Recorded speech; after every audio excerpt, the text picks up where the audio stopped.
Now, when I was 15 years old, I had a very important person in my life come to me and say, "Who's your hero?" And I said, "I don't know, I got to think about that. Give me a couple of weeks." I come back 2 weeks later. This person comes up and says, "Who's your hero?" I said, "I thought about it. You know who it is?" I said, "It's me in 10 years. So I turned 25 10 years later. That same person comes to me and goes, "So are you a hero?" And I was like, "Not even close." No. She said, "Why?" I said, "Because my hero is me at 35.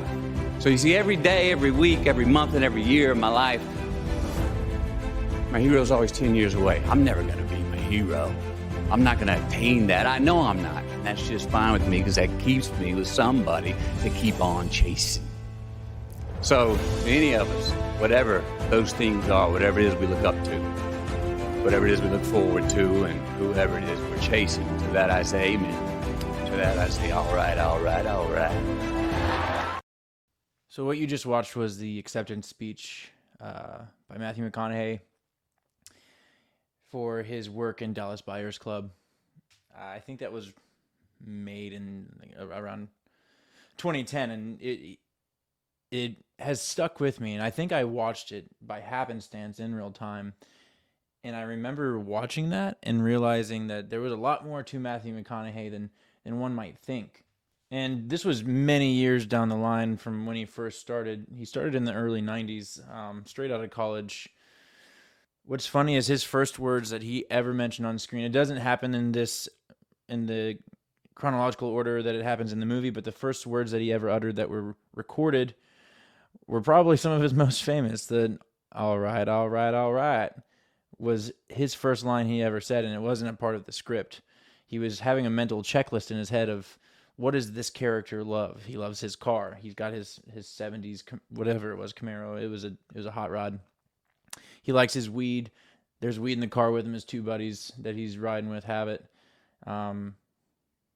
He likes rock. There's a rock song playing as he pulls up, and he's about to go for the fourth thing that he really loves, and that's women.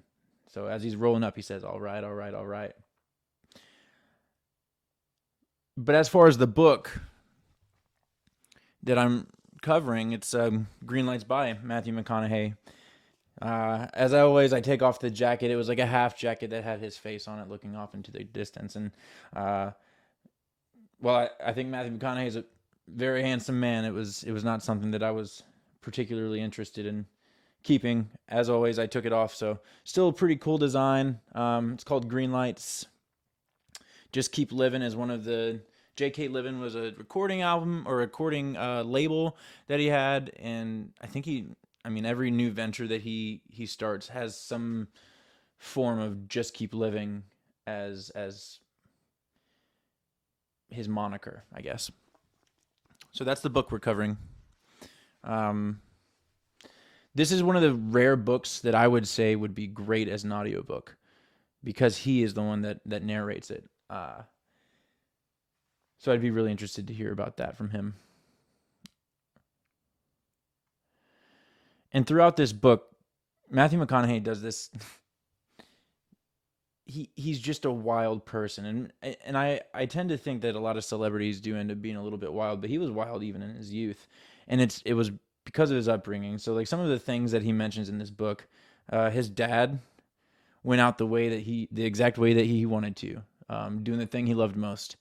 His wife, his dad died during sex from a heart attack.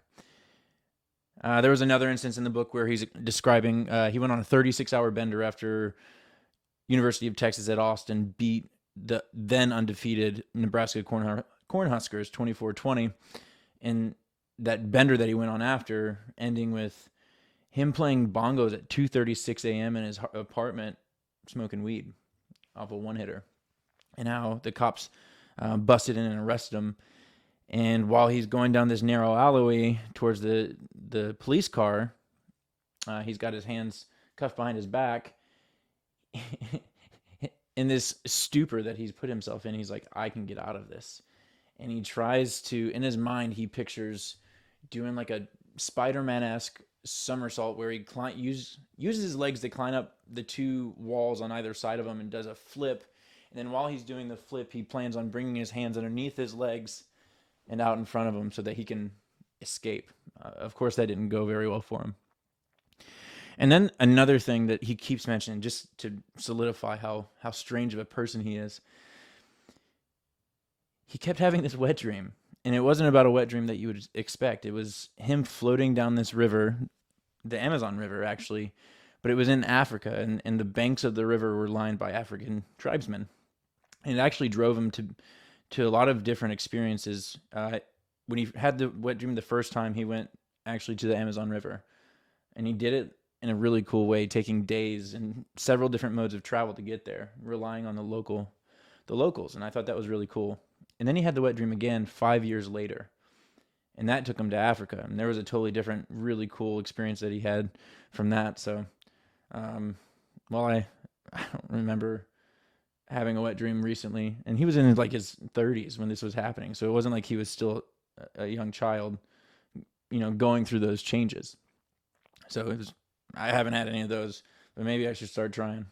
A brief overview of how I see this happening from here on out is I'm not going to detail everything about the book. I think I kind of belabor the point sometimes. And so what I'm going to do from here on out is themes or things that I draw away from it, that if I were to watch this video in the future, I would want to remember these things. And so for Greenlights, I've come up with 7 different points. 1, timing is everything. Oftentimes when things go wrong, we tend to blame ourselves or someone else, another person, for that failure. But really it's the circumstances. And the circumstances are so chaotic that we couldn't possibly attribute that failure or that success even to just ourselves.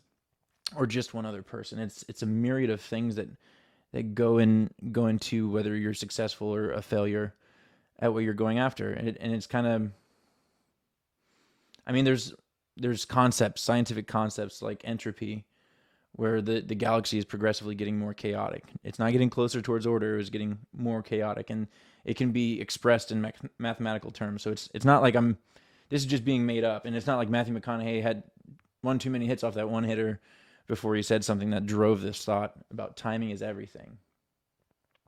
Just learn to put yourself in the position that you think will best help you succeed, and that's the most you can do.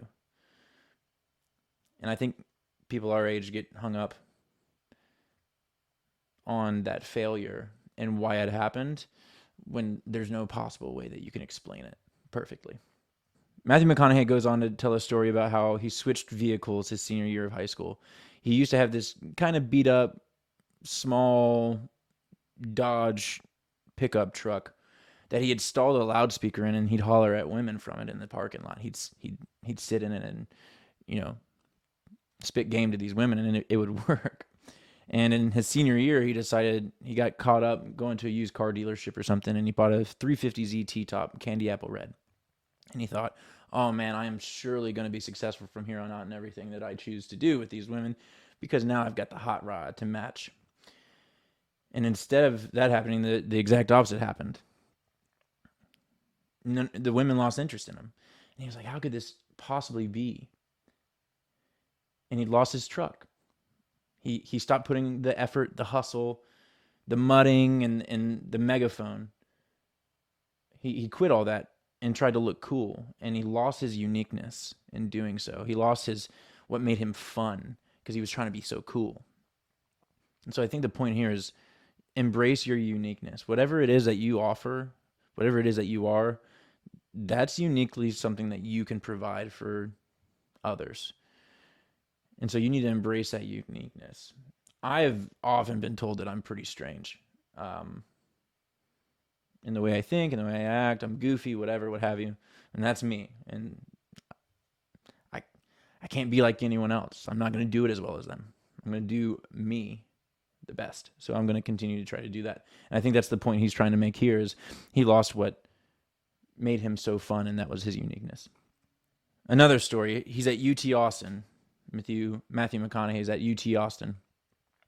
And he's realized that the law degree that he's pursuing is not him, obviously. Thank God that he didn't continue to pursue that. Instead, he wanted to act. His dad was paying for his college at the time, and it was actually a big deal to his dad that he was at college and he was getting his law degree. It was one of those points of pride from a hometown blue-collar worker sending his son off to college to become a lawyer. He's becoming better than him. So he was afraid because this gruff, older man that he looked up to, he felt that he wasn't going to support him. And in that phone call, the first words his dad says is, "Are you sure you want this?" And when he replied yes, he said, "Well, don't half-ass it then." And in that moment, he validated and empowered Matthew McConaughey. And Mr. McConaughey actually says, like, this was a turning point for me. Obviously, he not only did he switch from law to acting, but now he's been empowered by his dad's reaction, one that he did not expect. He said it was the last thing that he expected to come out of his dad's mouth was don't half-ass it. And I think the beautiful thing here is that you cannot put limits on other people, especially when they're in their formative years. Do not allow yourself to impede other people's progress because you don't think it's possible. Instead, if you really love that person, you're supporting them and doing what they want to do. My next point, just want to read verbatim, page 103.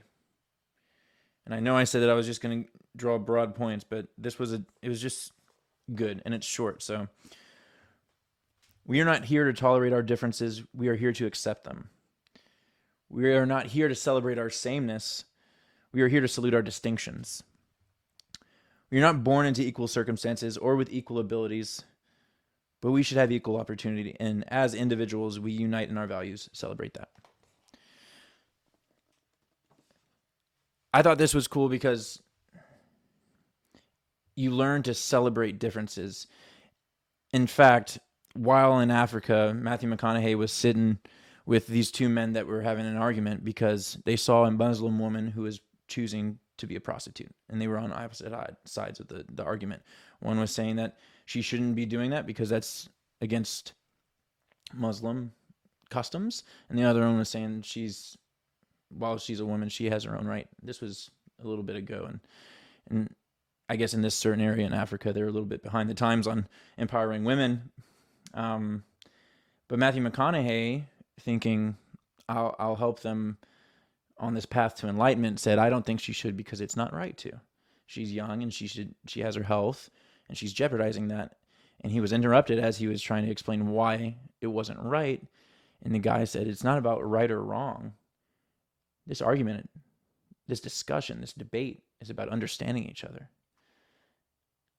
And I think that's a distinction that he also mentions in that poem, is that we celebrate the distinctness in the way that we arrive at our conclusions.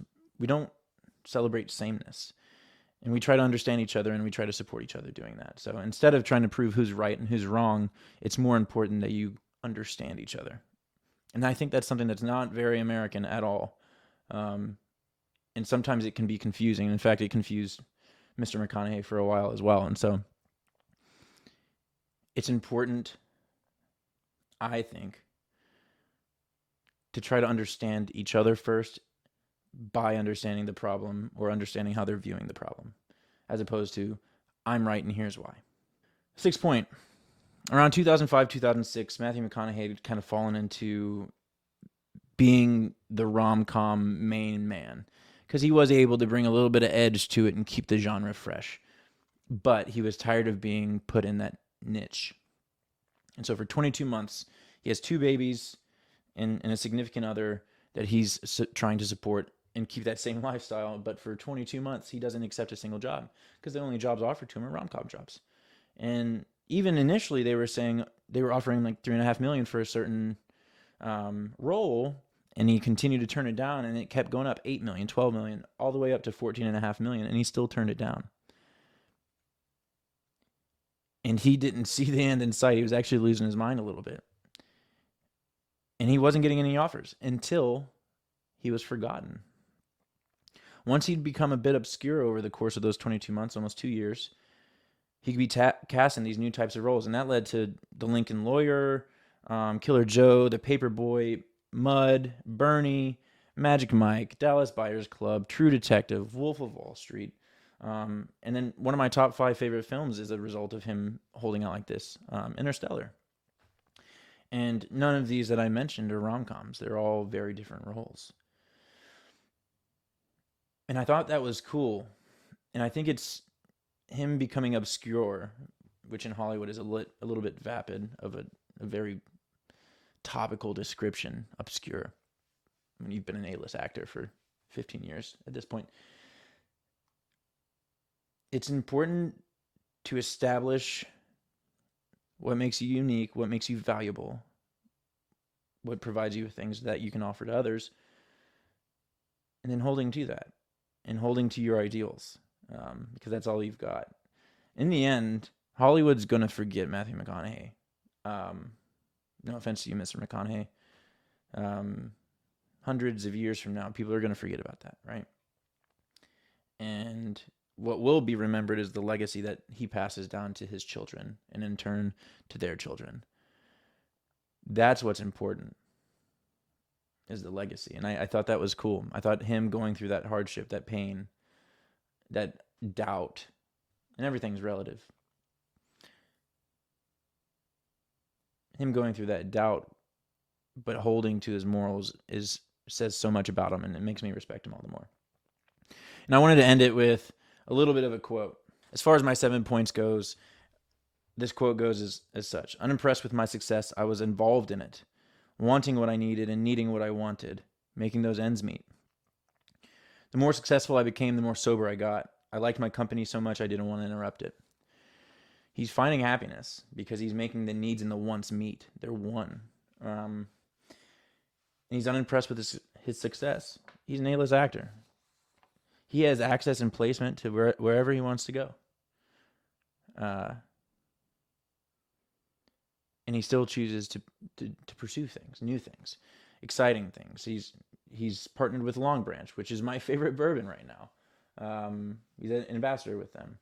He wrote this book, Greenlights. He spent months just in solitude writing this book, which was curated from all his journals for the past 35 years, since he was 15 years old. Just really interesting stuff. And I like that he didn't ever settle. There were times throughout his life where he would become comfortable and he would force himself to change it all, which is scary. It's a scary thing, but he was growing and he's experienced just exponential growth because of that. He would have still been doing rom-coms. Something that wouldn't have fulfilled him. I got this bourbon, this exact same bourbon, for my dad. It's called Kentucky Owl. Kentucky Straight Bourbon Whiskey. About $100 a bottle. So not cheap. But I remember trying the rye when I was out with my uncle many years ago, and I really liked it. We were drinking George T. Stagg Jr. Up neat, and I saw the Kentucky Owl, and it was better than the George T. Stagg, and I'm sure that's upset a few people if they were to watch this, but thankfully they won't be watching this. So let's see what it's all about. Ooh. Finish sticks with you. Palate is good smooth. Always get the vanilla and caramel. This one I'm still working through.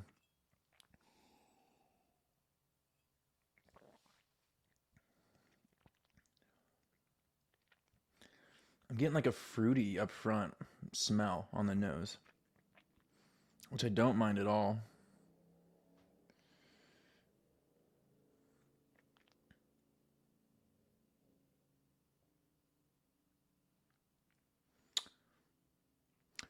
I failed to mention the book, Greenlights.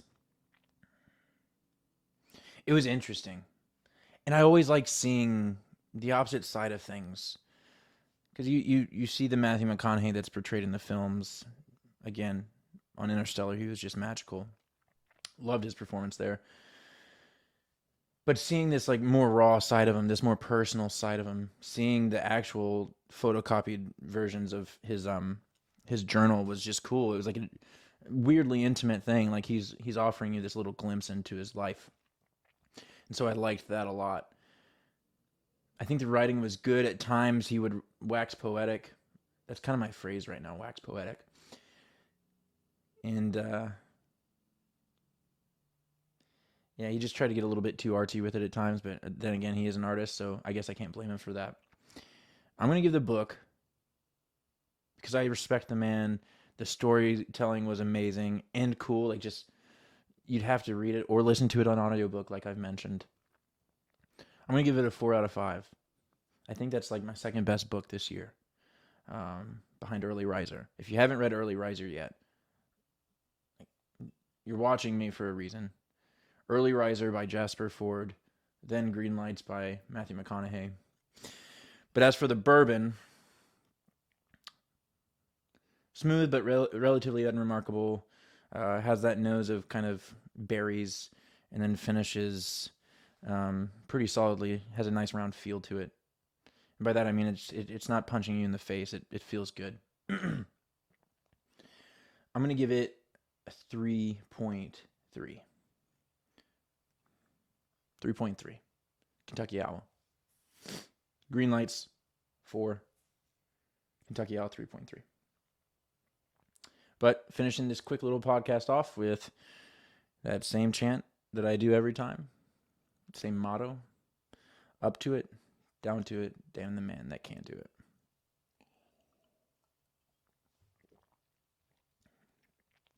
I had fun again, guys. Hopefully you enjoyed it. Let me know in the comments how you feel about it, what you want to see next, how you felt about like the shortened version or the different style of remarking on the book. And if you try Kentucky Owl, let me know what you think. If you agree with my assessment, 3.3, pretty good. Not something that you have to go out of your way to seek. And yeah, just keep living. Love y'all.